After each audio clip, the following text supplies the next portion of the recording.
Shalom,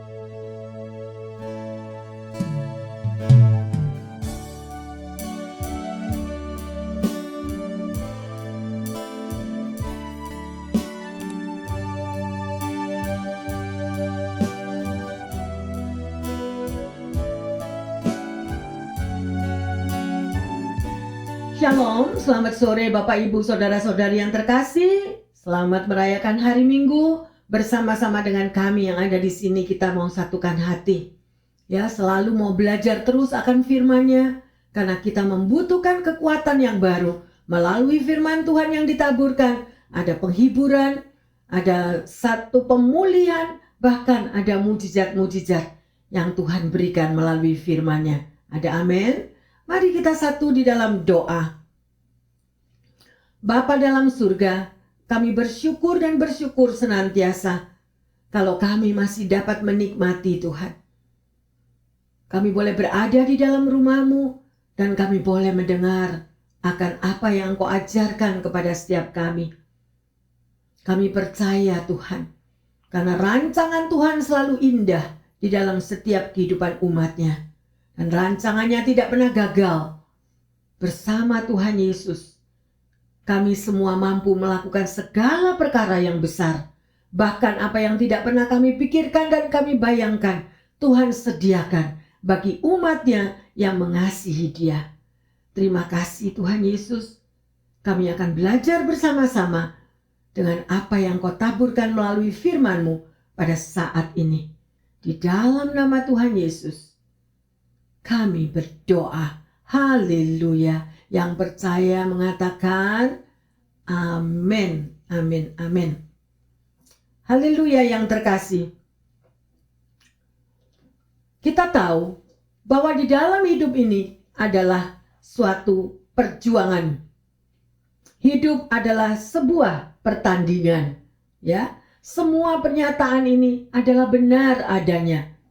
Dan sebuah prinsip yang patut saudara dan saya pegang sebagai bekal hidup untuk memperoleh kesuksesan di dalam kehidupan ini, yaitu never give up. Jangan menyerah, ya. Jadi kita harus tetap kuat. Apapun liku-liku di dalam kehidupan kita, tantangan pergumulan setiap hari memang tetap ada. Tetapi percayalah, kalau kita ini tidak pernah berjalan sendiri. Saudara percaya? Ada tangan yang berlubang paku yang selalu disodorkan untuk menolong Anda dan saya. Oleh karena itu yang terkasih, tema daripada khotbah sore hari ini adalah jangan menyerah. Amin. Jangan patah semangat, ya. Maju terus, tetaplah bersukacita di dalam Tuhan. Dan mari kita bersama-sama akan membaca di dalam Galatia 6 ayat yang ke-9 dan yang ke-10. Janganlah kita jemu-jemu berbuat baik, karena apabila sudah datang waktunya, kita akan menuai. Jika tidak, kita tidak menjadi lemah. Karena itu selama masih ada kesempatan bagi kita, marilah kita berbuat baik kepada semua orang, tetapi terutama kepada kawan-kawan kita seiman. Haleluya, sungguh indah ayat ini. Mari kita lihat di sini saudara pada ayat yang ke-10. Tadi pada ayat yang ke-9 dikatakan jangan jemu-jemu kita untuk mau berbuat baik. Amin. Jangan jemu-jemu artinya apa? Artinya kita tidak satu kali berbuat baik. Tetapi apa? Terus menerus. Mau terus menerus. Mau jangan menyerah. Ya, kadang kita merasa aku sudah disakiti sama orang itu. Aku tidak mau lagi berbuat baik. Ya, tetapi firman Tuhan mengatakan jangan jemu-jemu, jangan bosan-bosan. Artinya waktunya itu adalah terus menerus, tidak menyerah. Ya, dan dikatakan pada ayat yang 10, Bapak Ibu Saudara-saudari yang terkasih. Karena itu, selama masih ada kesempatan bagi kita. Nah, this is a point yang terpenting. Karena apa? Selagi ada kesempatan. Berapa banyak kita sebagai anak-anak Tuhan, kita tidak pernah mau memakai kesempatan kita. Kesempatan yang Tuhan berikan itu kita sia-siakan. Ya, pada waktu kita masih memiliki segala-galanya, waduh semuanya glamor dan semuanya indah, kita tidak peduli akan orang lain. Sehingga kita tidak tahu apa yang dikatakan oleh firman Tuhan. Tetapi firman Tuhan ya dan amin dikatakan, barang siapa menabur kebaikan, pasti saatnya juga kita akan menuai. Apa yang kan kita tabur itu yang kita tuai. Lah kalau kita nggak pernah menabur, yang ada cuma me, I, mine, hanya egosentris sendiri, egonya sendiri. Kalau nanti kita tidak menuai apa-apa, ya jangan komplain. Jangan menyalahkan sekeliling kita, karena ini adalah hukum tabur tuai yang Tuhan sudah katakan berikan di dalam firman-Nya. Amin. Ya, oleh karena itu jangan jemu-jemu berbuat baik, supaya pada waktunya saudara juga akan menuai kebaikan. Ya, yang terkasih, marilah ya kita mau belajar dan belajar terus. Karena firman Tuhan itu ya dan amin. Diingatkan kita pada hari ini. Ya, sedemikian rupa. Sekali lagi, bagaimana supaya saudara dan saya itu jangan sampai patah semangat. Ya, mungkin saudara mempunyai masalah di dalam hubungan keluarga, mempunyai masalah di tengah pekerjaan, melalui masalah di tengah perkawinan dan sebagainya. Ya, dan kalau kita patah semangat, bahkan kita tidak mau berdoa lagi karena kita maunya doanya itu instan, langsung dijawab. Ya, sedemikian rupa. Ya, semuanya itu akhirnya membuat kita semakin akan kering dan hubungan kita dengan Tuhan semakin akan jauh. Yang terkasih, ya. Mari kita belajar. Ada 4 hal yang kita akan pelajari. Dan semoga ini bisa menjadi suatu kekuatan yang membukakan pikiran dan hati kita. Ya, sehingga saudara dan saya tidak akan menyerah di dalam segala ujian pencobaan di dalam hidup ini. Ada huruf PALM. PALM atau saya sebut bahasa Indonesianya PALM. Ya, PALM. Sedemikian. Ya, dan kalau kita tahu bahwa you are in the palm of God. Apa artinya? Bahwa saudara dan saya ada di telapak tangan Tuhan. Sadarilah akan hal itu. Anda dan saya ada di dalam telapak tangan Tuhan. Ya, sedemikian bukankah itu begitu indah? Tapi ayo kita pelajari dulu. Huruf yang pertama dari palm, P. Ya. Yang pertama adalah perspektif. Ya. Jadi, milikilah pandangan yang luas di dalam kehidupan ini. Jadi anak Tuhan harus memiliki pandangan yang luas. Jangan kita tuh pakai kacamata kuda. Mauku ya mauku, yang ini. Ya, jadi tidak ada sesuatu ya yang bisa kita dapat jabarkan dengan pandangan kita yang luas. Sebagai seorang anak Tuhan, sekali lagi, milikilah perspektif yang positif. Karena itu sangat menolong di dalam kehidupan kita menjadi anak Tuhan. Itu yang pertama. Yang kedua, accountability. Apa artinya? Di dalam setiap kehidupan Anda dan saya mengiring Tuhan, ya, ada satu pertanggungan jawab. Berani mempertanggungjawabkan apa yang saudara dan saya berbuat. Ya, karena setiap apapun yang kita lakukan itu harus kita pertanggungjawabkan di hadapan Tuhan. Ya, itu yang kedua. Yang ketiga, love. Ya, L. Love. Harus memiliki cinta kasih. Kalau kita sebagai anak Tuhan, yang gurunya, yang bapak kita, itu selalu mengajarkan Jesus is love. Tuhan itu adalah kasih. Tetapi kita sebagai anak Tuhan, kita tidak memiliki kasih. Kita tidak bisa berbicara nice, kita tidak bisa berbicara sedemikian rupa, sehingga selalu yang ada cuma membuat orang semakin mengeraskan hati, ya, karena dirinya sendiri itu tidak ada damai sejahtera. Oleh karena itu, milikilah hubungan pribadi dengan Tuhan.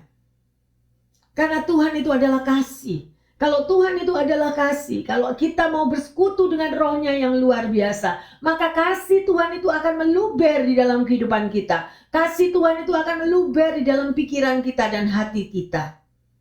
Ya, jadi kita mudah memaafkan, kita mudah mengampuni, dan bukan itu saja, kita memiliki satu kerendahan hati.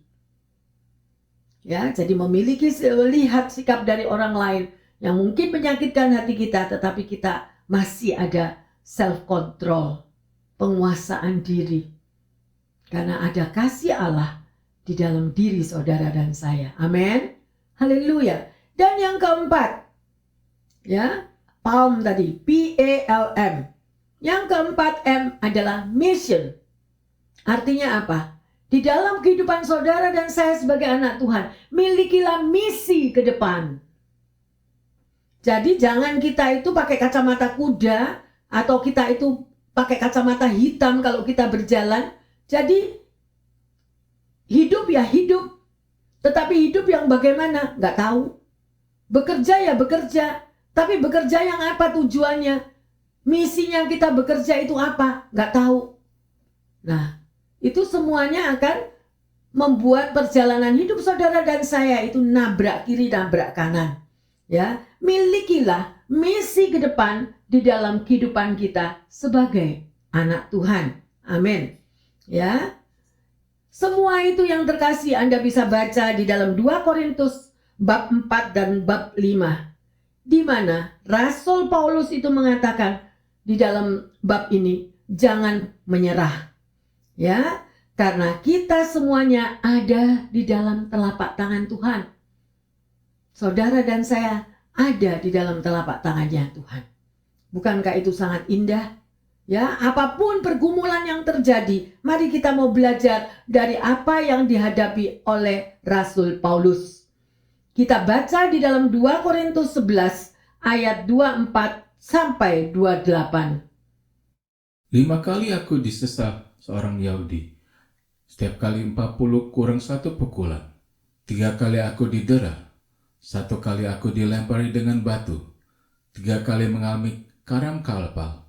Sehari semalam aku terkantung-kantung di tengah laut. Dalam perjalananku aku sering diancam bahaya banjir dan bahaya penyamun. Bahaya dari pihak-pihak orang Yahudi dan dari pihak-pihak orang bukan Yahudi. Bahaya di kota, bahaya di padang gurun, bahaya di tengah laut, dan bahaya dari pihak saudara-saudara palsu. Aku banyak berjeri lelah dan bekerja berat. Kerap kali aku tidak tidur, aku lapar dan dahaga. Kerap kali aku berpuasa, kedinginan, dan tanpa pakaian. Dan dengan tidak menyebut banyak hal lain lagi. Urusanku sehari-hari yaitu untuk memelihara semua jemaat-jemaat. Haleluya, sungguh luar biasa. Saudara baca sekali lagi. Adakah yang di sini mengalami seperti apa yang dialami oleh Rasul Paulus? Ya, dia pun juga menghadapi saudara-saudara palsu. Berarti ada apa? Ada Kristen palsu. Di akhir zaman yang seperti ini kita tidak tahu siapa kawan, siapa lawan. Akhirnya apa? Membuat kacauan di tengah komunitas, membuat kacauan di tengah jemaat, di dalam keluarga, di tengah pekerjaan. Ada orang-orang yang sedemikian rupa dan ini sudah tertulis di dalam firman Tuhan. Yang terkasih. Oleh karena itu, kenapa tema ini? Jangan menyerah. Karena saudara dan saya menghadapi hal-hal demikian. Sehingga membuat kita itu patah semangat. Kadang-kadang membuat kita itu give up. Ya, padahal kita nggak ngerti apapun. Bahkan di dalam keluarga sendiri. Ya, sedemikian rupa di depan begitu nice, begitu sweet. Tetapi di belakang mempunyai rancangan-rancangan yang tidak pernah Anda pikirkan. Ya, belajar kita daripada apa yang dialami oleh Rasul Paulus sedemikian rupa. Terutama kita ini ada di zaman akhir. Hal-hal yang sedemikian itu pasti ada. Dan bagaimana kalau saudara dan saya mengalami seperti apa yang dialami oleh Rasul Paulus? Mengapa Rasul Paulus mampu bertahan mengalami itu semuanya? Mari kita baca di dalam 2 Korintus 4 ayat 16 dan sampai 18. Sebab itu kami tidak tawar hati, tetapi meskipun manusia lahiriah, kami semakin merosot, namun manusia batinlah kami dibaharui dari sehari ke sehari. Sebab penderitaan ringan yang sekarang ini mengerjakan bagi kami kemuliaan kekal yang melebihi segala-galanya, jauh lebih besar daripada penderitaan kami. Sebab kami tidak memperhatikan yang kelihatan, melainkan yang tak kelihatan. Karena yang kelihatan adalah sementara, sedangkan yang tak kelihatan adalah kekal. Amin. Mungkin ada yang mengatakan, Bu Pendeta, saya tidak mengerti apa yang tertulis di sini. Ya, memang apa yang dialami oleh Rasul Paulus ini begitu dalam. Ya, sampai dia sendiri yang mengatakan, manusia batinnya diperbaharui hari demi hari. Mengapa Rasul Paulus bisa mengatakan demikian? Karena dia mengalami. Manusia batiniahnya diperbaharui dari mana? Apakah dia sehari mandi 10 kali? Supaya fresh, supaya baru? No. Manusia batiniah, manusia rohani itu diperbaharui hanya kalau kita memiliki hubungan pribadi.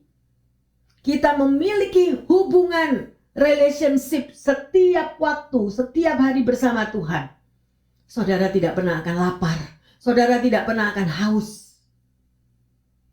Ya, memang kita bisa mengatakan, saya kan manusia tidak sempurna. You are right. Tapi bukan excuse. Jangan pakai alasan karena kita tidak sempurna, makanya terus kita itu berjalan di luar firman Tuhan. Hanya seorang yang rajin membaca firman Tuhan, yang rajin senantiasa mau lapar dan haus menerima firman daripada Tuhan, itu yang membuatkan saudara dan saya menjadi orang yang kuat. Kita bisa melihat sekeliling kita, karena kita ini adalah orang-orang yang terbuka. Kalau orang itu memiliki hubungan pribadi dengan Tuhan, pasti Roh Kudus itu akan turun dan mengurapi dan akan memberikan manusia rohaninya diperbaharui setiap hari. Ya, sungguh luar biasa. Karena banyak anak Tuhan yang mengatakan, saya sudah berdoa, saya sudah membaca firman Tuhan, tetapi mengapa saya masih begini, begitu, ya, dan segala macam. Ya, dan itu semuanya kembali lagi apa yang ada di dalam benak pikiran kita tadi. Ya, bagaimana kita memandang Tuhan itu. Bagaimana kita sebagai anak Tuhan memiliki pandangan yang luas, perspektif yang luar biasa kalau kita hidup bersama Tuhan. Ada apa enggak? Atau perspektifnya hanya untuk diriku sendiri. Me, I, mine. Selagi aku ada di muka bumi, aku harus mempunyai ini, mempunyai itu, harus hidup glamor supaya aku dihargai orang, supaya aku dipandang orang, supaya aku disanjung orang. Jangan makan sanjungan dunia. Ya, kalau kita senantiasa merindukan hanya sanjungan-sanjungan, itu manusia daging kita. Dan kalau manusia daging kita aja yang kita pupuk sedemikian rupa, itu adalah persahabatan dengan dunia, dan itu merupakan permusuhan dengan Allah. Firman Tuhan lagi yang berbicara yang terkasih. Ya, mari kita lanjut di sini. 2 Korintus 5 ayat pertama dan kedua. Karena kami tahu bahwa jika kemah tempat kediaman kita di bumi ini dibongkar, Allah telah menyediakan suatu tempat kediaman di surga bagi kita, suatu tempat kediaman yang kekal, yang tidak dibuat oleh tangan manusia. Selama kita di dalam kemah ini, kita mengeluh, karena kita rindu mengenakan tempat kediaman sorgawi di atas tempat kediaman kita yang sekarang ini. Luar biasa, Anda mengerti akan firman ini? Ya, Rasul Paulus itu tahu amat, dia mempunyai misi ke depan. Dia punya pandangan ke depan, perspektifnya, dia tahu. Ya, bahwa di balik daripada kehidupan di muka bumi ini akan ada satu kehidupan yang lain, yaitu pada waktu kita tiba waktunya dipanggil pulang. Cuma pertanyaannya, pulangnya kemana? Kalau pulang ke surga, puji Tuhan, haleluya. Kalau pulangnya ke tempat lain, Ya, kita bayar harga ya juga sedemikian rupa. Dan semua kemana tujuan nanti saudara itu pulang ke surga atau ke neraka, itu ditentukan oleh perilaku kehidupan saudara dan saya pada waktu kita di muka bumi ini.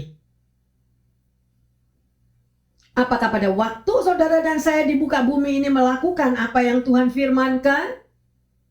Senantiasa berbuat yang baik, senantiasa melakukan apa yang Tuhan katakan, atau kita hanya mauku.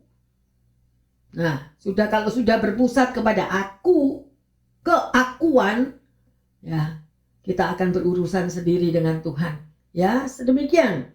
Ya. Jadi, Rasul Paulus itu mengerti bahwa di balik daripada kehidupan di dunia ini, di balik daripada kematian nanti, masih ada satu kehidupan yang baru, yaitu kehidupan bersama dengan Bapa kita di surga. Kalau kita memang berkenan selama kita hidup di bumi ini untuk menyenangkan hati Tuhan. Ya, yang sedemikian rupa. Oleh karena itu sekali lagi saya ingatkan, jangan mengikuti jalan dunia. Ya, ikutilah jalan yang terang. Jangan berjalan di dalam jalan kegelapan. Ya. 2 Korintus 5 ayat 5 dan 6. Tetapi Allah lah yang justru mempersiapkan kita untuk hal itu, dan yang mengaruniakan Roh kepada kita sebagai jaminan segala sesuatu yang telah disediakan bagi kita.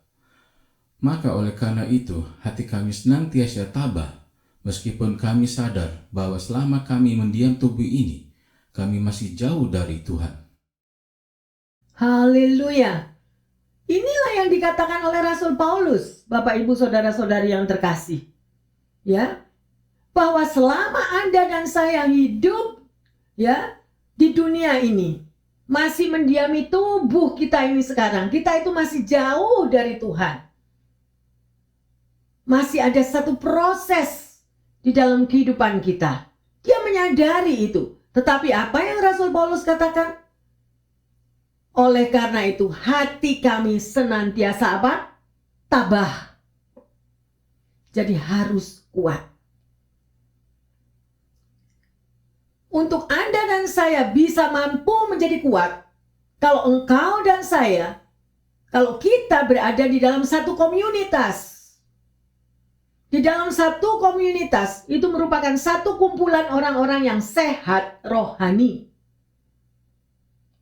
Yang tahu akan isi firman Tuhan, yang mau share, membagikan satu dengan yang lain isi firman Tuhan. Ya. Jadi apapun, kalau satu yang lemah, yang lain menguatkan. Satu jatuh, yang lain mau menggendong. Sedemikian rupa kita ingat kisah daripada orang yang lumpuh, digendong, diusung oleh 4 orang temannya, naik ke atas atap, sampai bisa ketemu dengan Yesus. Itulah satu kehidupan komunitas. Oleh karena itu, marilah berawas-awaslah. Jangan merusak di tengah komunitas. Karena ada harga yang harus dibayar. Komunitas, di situ ada Roh Allah. Di dalam komunitas yang benar, di dalam komunitas yang sehat, di situ ada kekuatan Allah.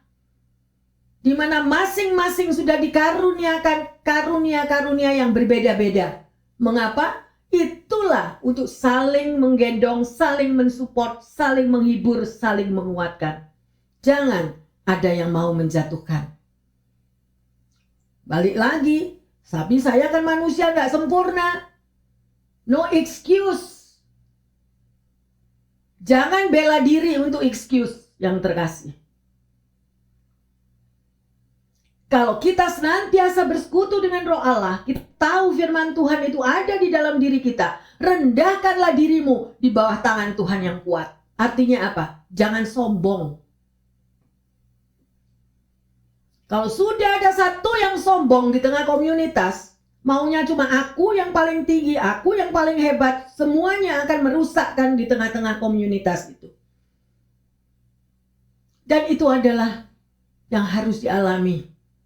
Ya. Tapi apapun yang terjadi, tetap jangan menyerah. kita terus berpaut kepada Tuhan. Ya, Tuhan kita adalah Tuhan yang luar biasa. Bagaimana kalau Rasul Paulus itu sudah mengalami apa yang saya katakan tadi? Rasul Paulus sudah alami semuanya itu. Dia didera, dia dicerca, dia dilempari batu. Ya. Dan dikatakan apa? Yang melakukan siapa? Saudara-saudara palsu. Jadi ketahuilah di mana Anda berada. Ketahuilah kalau kita tidak peka akan keadaan dirimu. Ya, kita tidak perlu pandang orang lain. Lihat dirimu dengan Tuhan. Ya, setiap kali ada panah-panah berapi, ada panah-panah beracun dilemparkan. Kalau kita sigap, kita tahu aku bersama Tuhan. Memang up and down. Tetapi ayo bangun lagi. Ayo bangun lagi. Dan kita mau peluk Tuhan terus-menerus. Maka kita tidak akan pernah mau menyerah. Ada amin? Haleluya, luar biasa.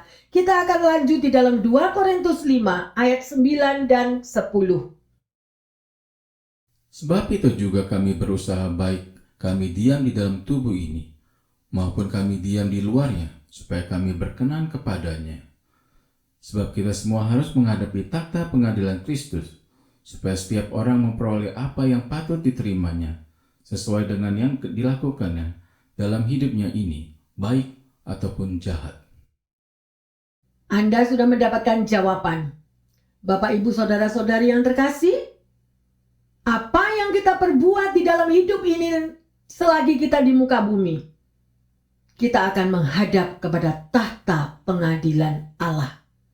Ya, supaya setiap orang memperoleh yang patut diterimanya sesuai dengan yang dilakukannya di dalam hidupnya, yang baik maupun yang jahat. Belum terlambat, Bapak, Ibu, Saudara-saudari yang terkasih. Ayo kita lihat kehidupan Sakius.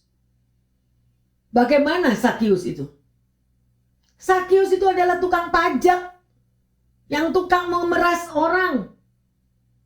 Tapi kalau Sakius masih diberi kesempatan oleh Tuhan, dia mengembalikan semua apa yang dia sudah peras dari orang lain.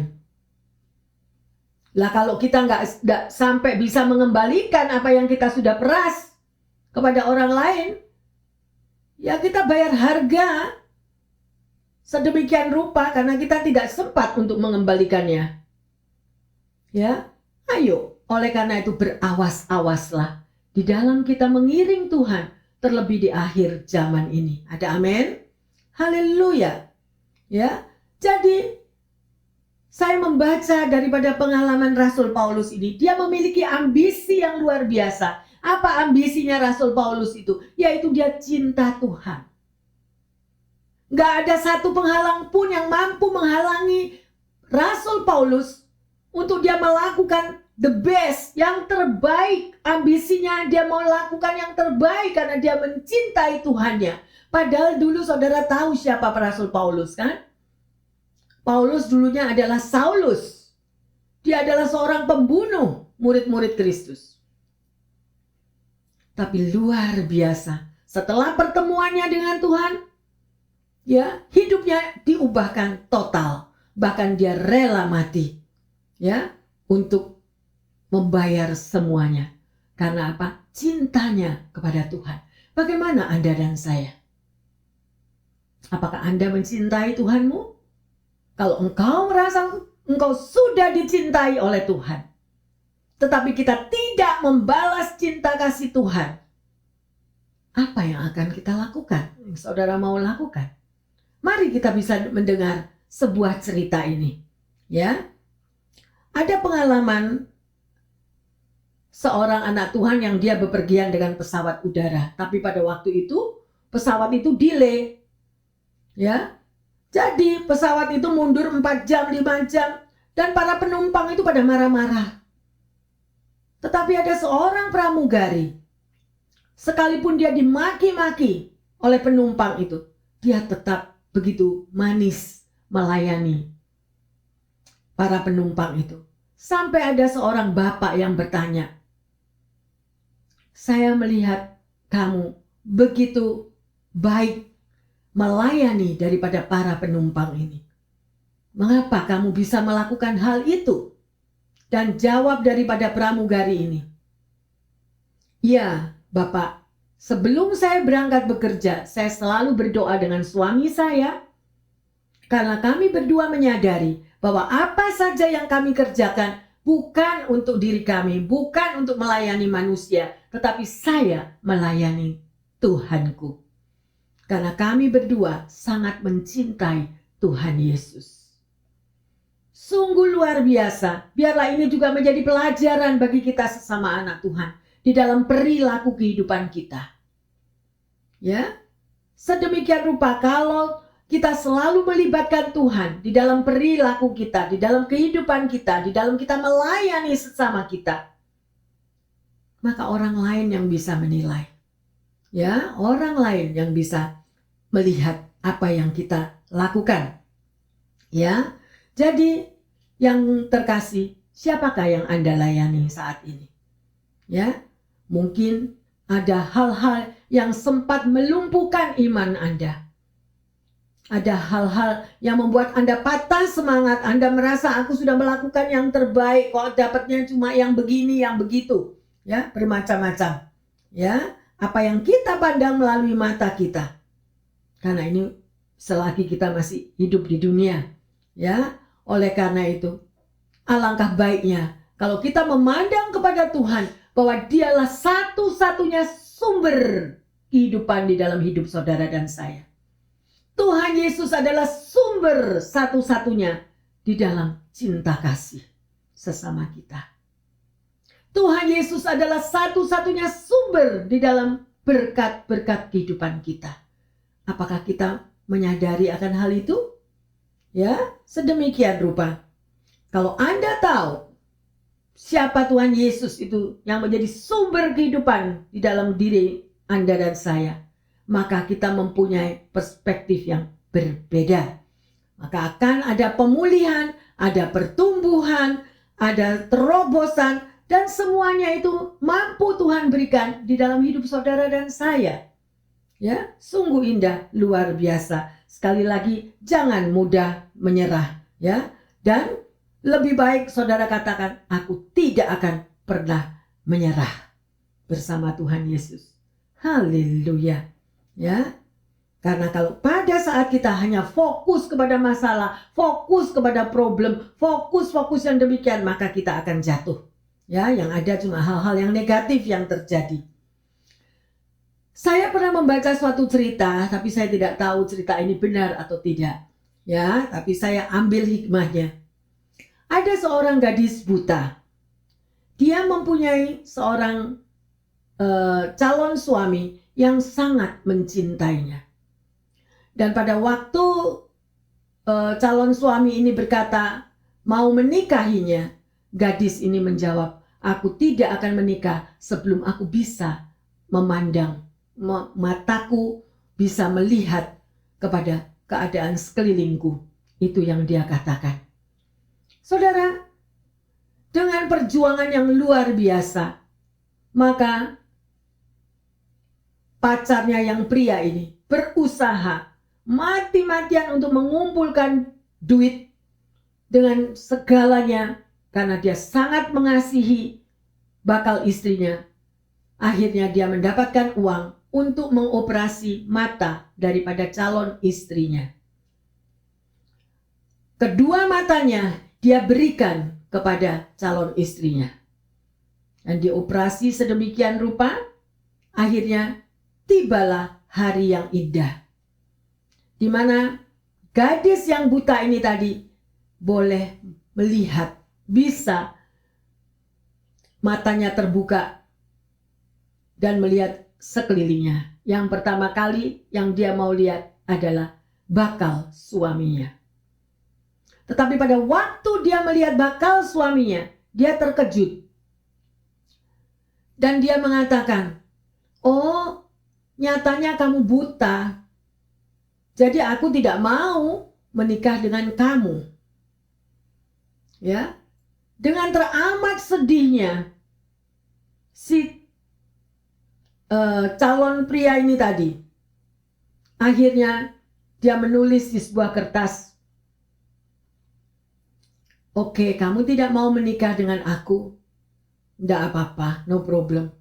Tapi please, jagalah kedua mataku." Ya, dia katakan itu. Please, jagalah kedua mataku. Cerita ini sungguh menyentuh hati saya. Ya, sedemikian rupa. Tapi mari kita lihat Bapak Ibu Saudara-saudari yang terkasih dimanapun Anda berada. Pengorbanan daripada calon pengantin yang pria ini kepada bakal istrinya. Dia berkorban, dia berikan kedua matanya sendiri supaya yang dikasihinya bisa melihat. Tetapi apakah saudara dan saya sadar betapa kasih dan pengorbanan Yesus Kristus di atas Kalvari, di Golgota, memberikan nyawanya untuk saudara dan saya? Betapa kasih pengorbanan Yesus di kayu salib, di Golgota, supaya Anda dan saya diselamatkan, menerima keselamatan yang sedemikian. Apa yang kita balaskan? Sumpah serapah, pengkhianatan, Yudas. Sadarilah akan hal itu. Mungkin selama ini kita tidak pernah recognize, kita tidak pernah menyadari. Kalau Anda melihat bagaimana siksaan, bagaimana pecutan, bagaimana mahkota duri dipasangkan untuk saudara dan saya. Dan akhirnya kematian di kayu salib di Golgota, yang semestinya adalah nama Anda dan nama saya yang ada di atas kayu salib itu. Pernahkah kita menyadari pengorbanan terbesar itu? Pertanyaannya, apa yang saudara balaskan bagi Tuhan Yesus? Kalau gadis buta tadi, dia tidak menyadari pengorbanan daripada bakal suaminya. Mengapa dia bersikap demikian? Kita tidak tahu mengapa. Tapi biarlah Anda dan saya sebagai pendengar yang setia, Bapak Ibu dimanapun Anda berada, mungkin Anda mendengar di kamar, di rumah, di ruangan, dimanapun. Pertanyaan yang ada, apakah balas kasih kita? Sadarkah kita bahwa perjalanan saudara setiap hari di dalam mengiring dan berani mengaku aku sebagai anak Tuhan, tapi perilaku kita mengkhianati terus-menerus. Pada waktu kita sakit, kita berseru, kita menjerit kepada Tuhan, kita minta sembuh. Pada waktu kita di dalam badai persoalan hidup, kita berseru-seru memohon pertolongannya. Tetapi baru sedikit jawaban yang terjadi, kita sudah terlena. Kita berani meninggalkan Tuhan, kita berani memaki-maki. Sedemikian rupa apa yang dikatakan melalui firman Tuhan. Makanya tidak salah kalau ada pepatah, jangan membalas air susu dengan air tuba. Karena yang diberikan oleh Yesus Kristus itu lebih daripada air susu dibalas dengan air tuba. Yang dia berikan adalah dirinya sendiri, nyawanya yang dikorbankan, satu-satunya anak tunggal daripada Tuhan kita. Untuk siapa? Untuk keselamatan Anda dan saya. Tapi ada orang yang mengatakan, aku gak butuh. Pokoknya aku punya rumah mewah, hidupku glamor, aku tidak jalan, gak kepanasan, aku punya mobil, aku punya duit, aku punya pekerjaan. Bapak, Ibu, Saudara-saudari yang terkasih, itulah Tuhanmu. Kenikmatan dunia inikah yang kita mau bayar, ganti dengan Yesus Kristus yang mati untuk saudara dan saya? Semoga Ini boleh membuka pikiran dan hati kita. Dan kita menyadari, kalau aku ada hingga hari ini, sebagaimana aku ada. Bukankah itu satu anugerah? Bukankah itu bukti kasih, cinta kasih daripada Tuhan Yesus untuk menebus saudara dan saya? Haleluya. Sebagai anak Tuhan,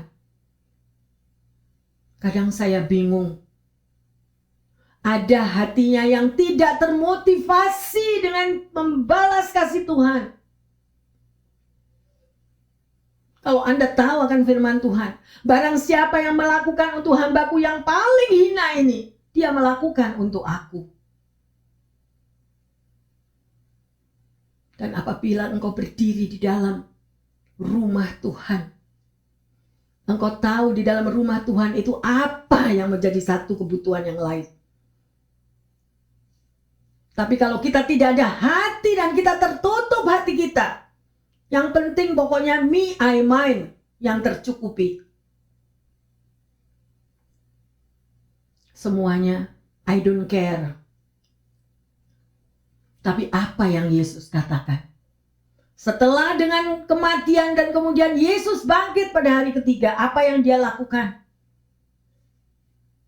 Dia masih mengunjungi Petrus. Saudara tahu siapa Petrus? Dia yang juga yang menyangkal di Yesus. Sampai dia menyangkal 3 kali. Aku tidak kenal Yesus. Pertanyaan ini juga saya tujukan kepada Anda yang mengaku sebagai anak Tuhan. Aku nggak kenal Yesus. Padahal Anda berani dibaptis. Anda berani terima duitnya, terima berkat, anugerah, terima pekerjaan. Kalau tidak ada bekerja, kita salahkan Tuhan lagi. Bapak, Ibu, Saudara-saudari yang terkasih, firman Tuhan untuk menyadarkan. Firman Tuhan untuk menempelak. Tidak ada urusannya saya untuk menegur Anda. Saya hanya menyampaikan firman Tuhan. Berita keselamatan. Hidup adalah kesempatan. Selagi ada waktu, ayo kita berbalik. Pada waktu Petrus, dia menjala ikan. Dengan kapalnya dia pergi ke laut. Tetapi dia tidak mendapatkan apa-apa. Di situ Yesus kembali intervensi. Dan berbicara kepada Petrus. Taburkanlah jalamu di tempat yang lain. Dan apa yang terjadi? Petrus mendapatkan banyak-banyak ikan, bahkan sampai memanggil teman-temannya karena jalannya hampir koyak. Itulah Yesus kita. Itulah Tuhan kita. Jesus is love. Dia sangat mengasihi Anda dan saya. Sadarkah kalau Anda boleh mendengar berita firman Tuhan ini? Apa yang saudara dan saya sudah balas untuk Tuhan? Apa yang kita balaskan akan cinta kasih-Nya Tuhan? Dan pada satu hari, pada waktu bersama-sama, Yesus duduk makan. Yesus masih datang menghampiri Petrus. Dan apa yang dia katakan? Petrus, apakah engkau mengasihi aku? Dan Petrus menjawab, ya Tuhan, aku mengasihimu. Yesus masih tanya lagi yang kedua. Petrus, do you love me?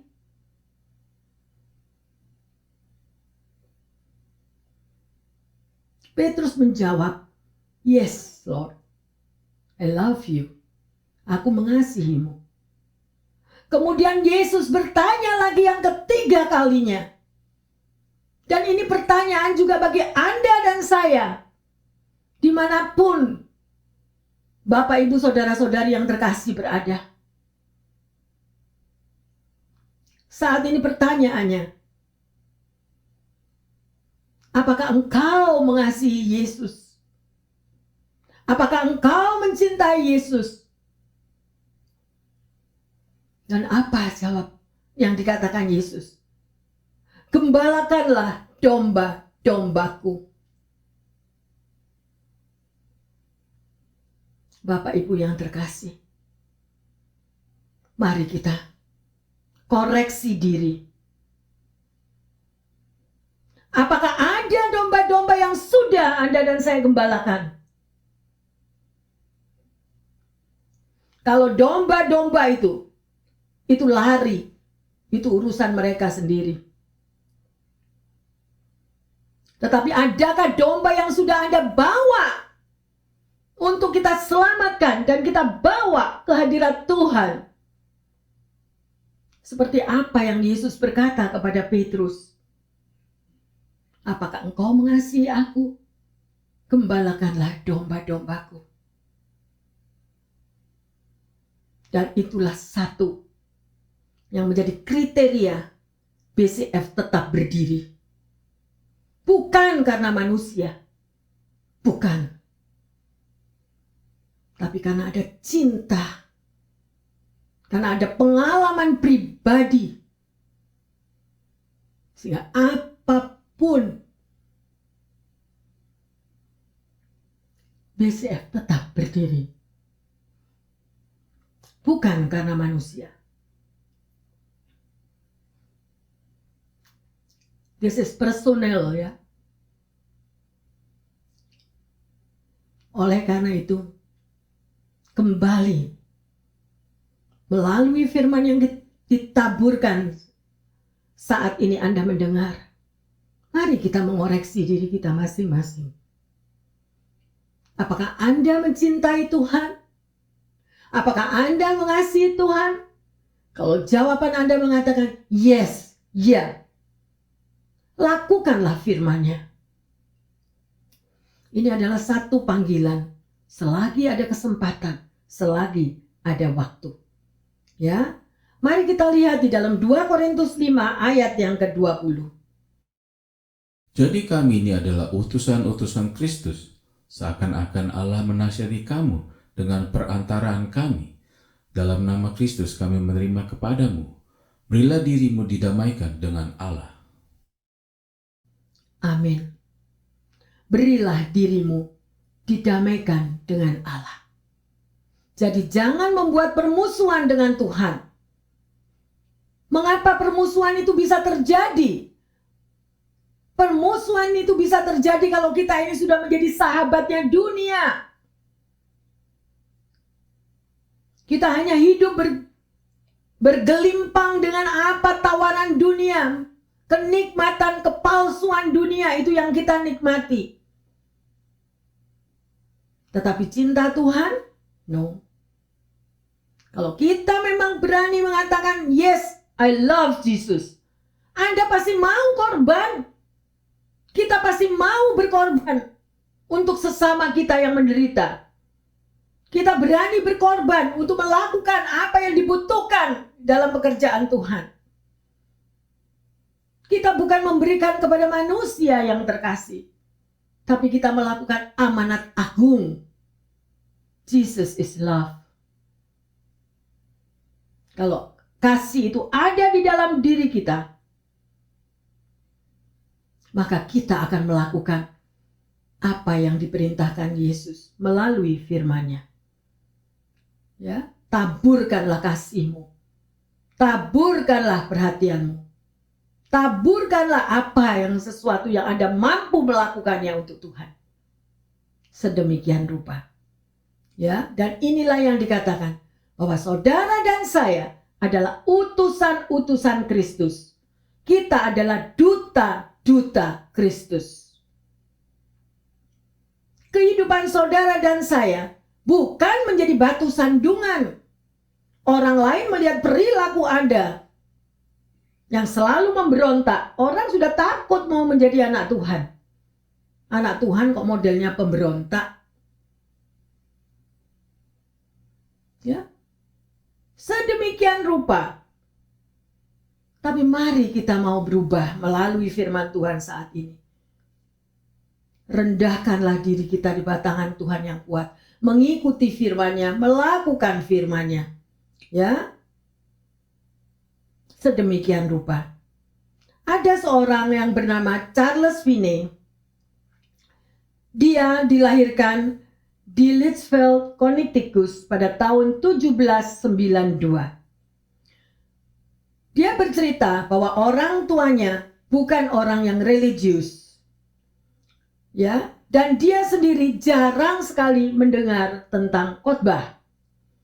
Tapi pada tahun 1818, ketika itu dia berusia 26 tahun, dia bekerja sebagai seorang pengacara di Adams, kotanya di New York.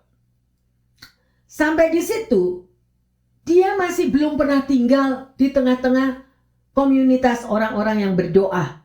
Ya, dia hanya teringat pada waktu dia sekolah dulu, di sekolah menengah, ya, di England, dia masih mendengar tentang firman Tuhan, ya. Dan pada waktu dia belajar sekolah hukum di satu fakultas tersebut, seringkali orang-orang itu pada mengucapkan atau menceritakan kisah di dalam firman Tuhan tentang Rasul Paulus. Ya, bagaimana Rasul Paulus itu di dalam mengikuti perjalanannya mengiring Yesus, tetapi juga menceritakan tentang siapa Musa atau Moses. Dan di dalam hukum, di dalam dia mengikuti sekolahnya itu, hukum Musa itu begitu amat banyak dipercakapkan, ya. Dan ini yang menimbulkan dia untuk dia kepingin tahu siapa itu Moses, siapa itu Musa. Dia mau belajar seperti apa yang Musa lakukan, ya. Dan setiap kali dia membuka dan membaca sejarah tentang Musa, dia mulai membuka Alkitab. Dia mulai mempelajarinya. Dan dia mulai berbicara, bertanya kepada pendeta. Dia bertanya, apa itu tentang pertobatan? Bagaimana orang itu bisa bertobat? Dia juga bertanya, apa itu iman? Karena dia ingin sekali memiliki iman. Kemudian, karena dia adalah orang yang angkuh, satu hari dia membeli sebuah Alkitab. Biasanya dia cuma baca Alkitab itu ada di library. Ya. Dan di situ dia mulai membuka dan dia pelajari. Sebelum dia berangkat ke kantor, dia mencoba membaca dan mencoba untuk belajar berdoa. Ya, sedemikian rupa. Sampai satu hari dia mendengar suara dan dia kaget.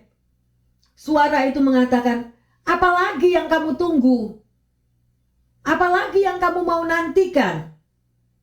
Apakah engkau mau terus berjalan dengan kekuatanmu sendiri?" Suara itu sedemikian rupa. Dan Finlay ini tersentak. Dia kaget. Ini suara siapa? Ya, tetapi sekali lagi dia katakan, aku ini orang yang sombong. Jadi dia tidak mau share, dia tidak mau cerita kepada pendetanya apa yang dia alami.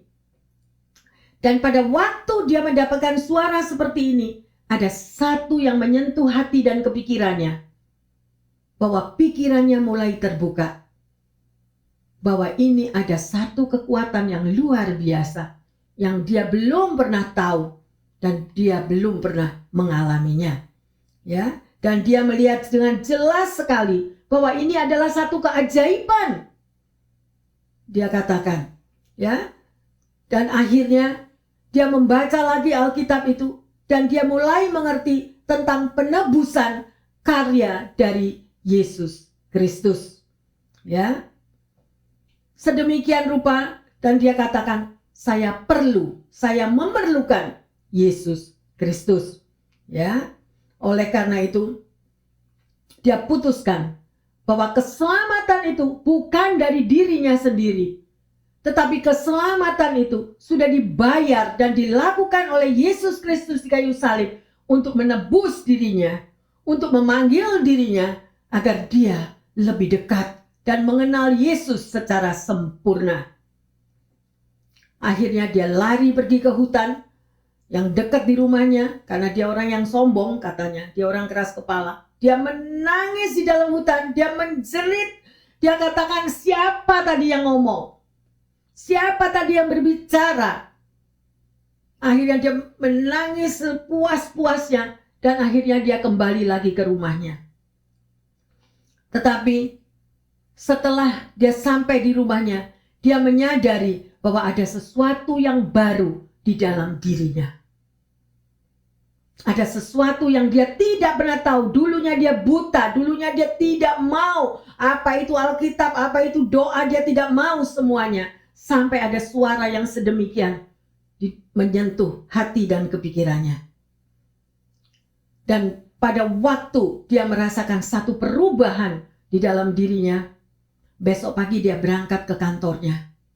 Dan pada saat dia masuk di dalam kantornya di pengadilan, ada seseorang datang kepadanya. Bapak Finlay, jangan lupa nanti jam 10 Bapak harus menyelesaikan masalah saya. Tetapi apa jawaban daripada Finlay? Oh maaf, Tuan B, dia bilang. Saya tidak akan menyelesaikan masalah apa yang Tuan mau lakukan. Karena saya sudah bergabung dengan satu misi daripada Tuhan Yesus. Dan saya akan memenangkan misi daripada Tuhan Yesus. Saya tidak akan dapat memenangkan apa yang Anda mau lagi. Dan mulai hari itu, dia meletakkan jabatannya sebagai pengacara. Dan dia mengambil satu tugas khusus. Dia melayani Tuhan sepenuh waktu. Bapak, Ibu, Saudara-saudari yang terkasih. Carilah Tuhan selagi dapat ditemui. Itu ada di dalam Yesaya 54. Saudara bisa baca. Carilah Tuhan selagi bisa ditemui. Hidup ini adalah kesempatan. Kalau kita cuma puas, cuma sebagai Kristen-Kristenan, tapi tidak tahu apa-apa. Firman Tuhan lagi yang berbicara. Ada orang yang mempunyai mata tidak bisa melihat, mempunyai telinga tidak bisa mendengar. Apakah kita mau sepanjang hidup kita sampai kita dipanggil pulang, kita tetap buta dan tuli? Alangkah ruginya kita menjadi anak Tuhan. Carilah Tuhan. Supaya hidup kita ini diubahkan. Ingatlah bahwa hidup kita ini bukan berasal dari bumi ini. Sebelum Anda dan saya lahir, Tuhan sudah tahu. Yesus mempunyai rancangan yang indah. Yesus mempunyai rencana yang indah di dalam hidupmu dan hidupku. Jadilah saksinya sampai ke ujung bumi. Itu yang dialami oleh Finlay ini. Dia mengalami kelahiran baru. Bapak Ibu yang terkasih, sungguh saya menghimbau, ya, kalau Anda sebagai anak Tuhan, Anda belum mengalami pertemuan pribadi sedemikian, cuma cukup puas pegang surat baptisan. Cuma cukup puas datang ke gereja, ke persekutuan doa. Tapi hatinya kosong. Cuma ada semangat pada waktu kita memuji menyembah. Ada semangat kalau kita didoakan. Ada semangat kalau kita bergabung bersama-sama untuk berdoa. Bukan itu. Itu namanya Kristen tanpa pertobatan. Why? Karena tidak ada pengalaman pribadi. Apa yang dialami oleh Finlay, saya berharap semua kita sudah mengalami dan juga yang belum mau mengalami. Itulah kelahiran yang baru. Milikilah kerinduan itu. Jangan kalau kita sudah merasa, oh saya sudah pelayanan puluhan tahun, saya sudah ini, saya sudah melakukan pekerjaan Tuhan. Yang terkasih, selama engkau belum mengalami kelahiran baru di dalam Tuhan, semuanya tetap kosong. Sama punya banyak surat baptis tapi tidak memiliki hubungan pribadi. Ya, oleh karena itu Bapak Ibu Saudara yang terkasih, kesaksian daripada Charles Finney ini terbit pada tahun 1876 dan dia adalah satu pemimpin kebangunan rohani di Amerika di abad yang ke-19. Dan dikenal sebagai Bapak Kebangkitan Rohani Modern. Bagaimana Anda dan saya? Apakah kita masih suam-suam kuku? masih tidak ada yang tergerak di dalam hati kita untuk kita bisa bersemangat seperti apa yang dapat dialami oleh si Charles Finney ini tadi, ya, sekali lagi, jangan menyerah. Jangan menyerah. Milikilah pandangan yang luas di dalam hidup. Berani bertanggung jawab apa yang saudara dan saya perbuat. Dan milikilah cinta kasih. Serta milikilah misi ke depan. Ya. Oleh karena itu, kita akan baca bersama-sama sebagai ayat emas di dalam 1 Korintus 15 ayat 57 dan 58. Tetapi syukur kepada Allah yang telah memberikan kepada kita kemenangan oleh Yesus Kristus Tuhan kita. Karena itu saudara-saudaraku yang kekasih, berdirilah teguh, jangan goyah, dan giatlah selalu dalam pekerjaan Tuhan. Sebab kamu tahu bahwa dalam persekutuan dengan Tuhan, jerih payahmu tidak sia-sia. Amin. Haleluya. Jadi giatlah kita selalu di dalam pekerjaan Tuhan. Ya, selalu mengejar, selalu memiliki hubungan pribadi, memiliki hubungan yang begitu indah, relasi yang indah bersama dengan Tuhan. Ya, jangan mengadakan permusuhan dengan Tuhan, kita yang rugi yang terkasih. Ya, sedemikian rupa bahwa jerih payah kita tidak akan sia-sia. Ya. Pertanyaannya, pernahkah Anda merasa ingin menyerah akan sesuatu? Ya. Apa yang menyebabkan Anda itu menyerah? Ya. Cobalah untuk memeriksa. Apakah yang menjadi dasar komitmen kita di dalam kehidupan ini? Ya.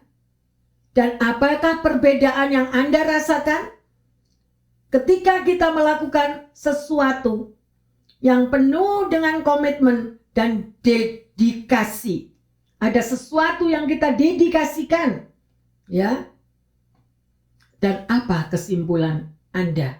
Ya. Mari bersama dengan kami yang ada di sini, kita akan menyembah bersama-sama. Kita sudah belajar tadi, jangan menyerah. Amin.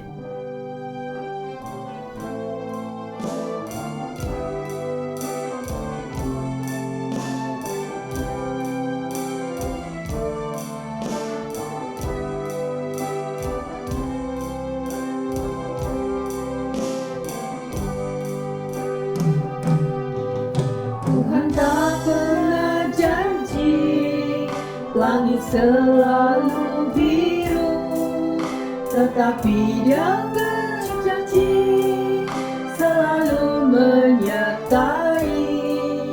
Tuhan tak pernah janji jalan selalu rata, tetapi Dia berjanji berikan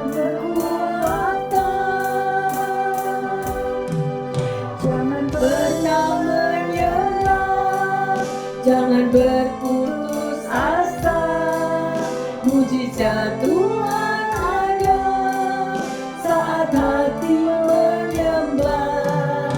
Jangan pernah menyerah, jangan berputus asa, mujizat Tuhan ada bagi yang setia dan percaya.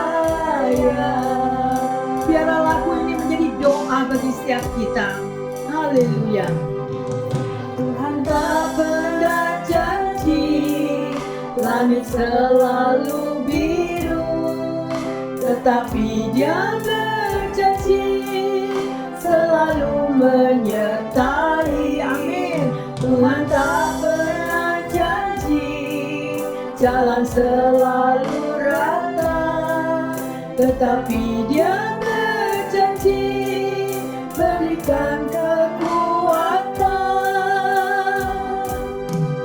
Jangan pernah menyerah, jangan berputus asa, mujizat Tuhan ada saat hati menyembah. Amin. Jangan pernah menyerah, jangan berputus asa, mujizat Tuhan ada bagi yang setia dan percaya. Bapak, Ibu, saudara-saudari yang terkasih,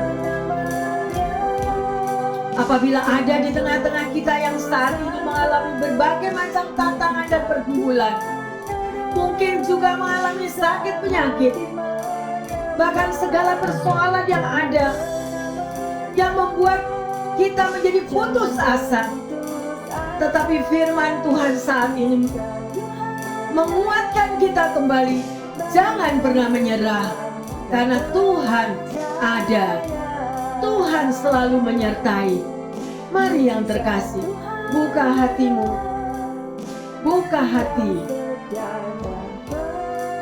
buka hatimu, percaya, dan jangan pernah menyerah. Terima kasih Bapa. Jangan berputus asa, mujizat Tuhan ada saat hati menyembah.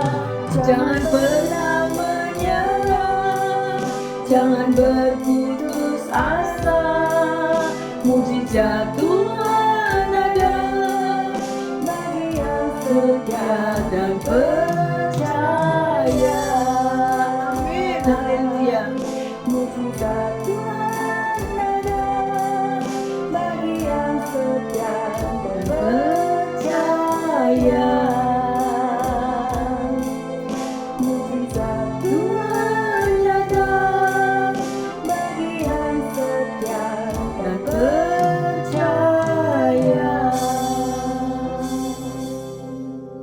Terima kasih Bapa dalam surga.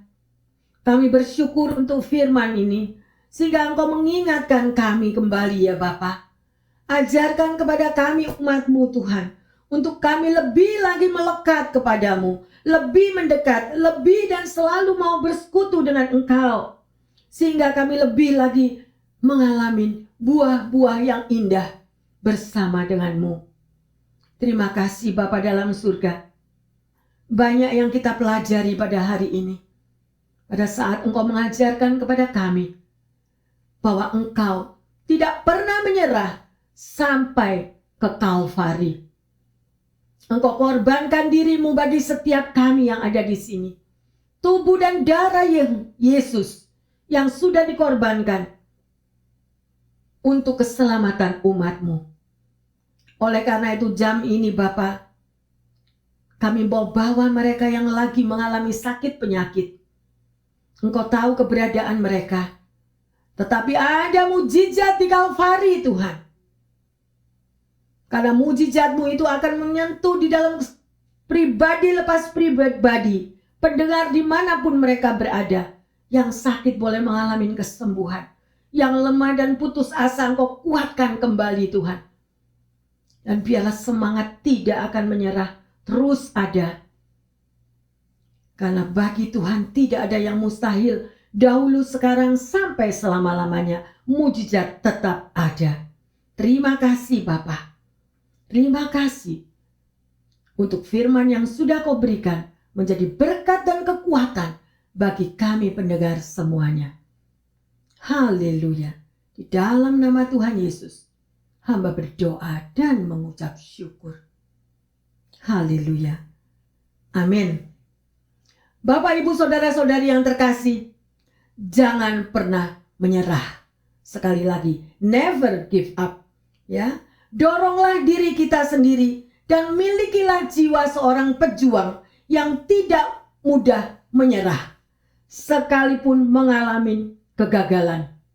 Ya, tetapi yang membedakan orang itu berhasil dan yang gagal hanyalah satu tekad untuk bangkit kembali dan bertekun kembali untuk mencoba sekali lagi dan tidak akan pernah menyerah bersama dengan Tuhan Yesus.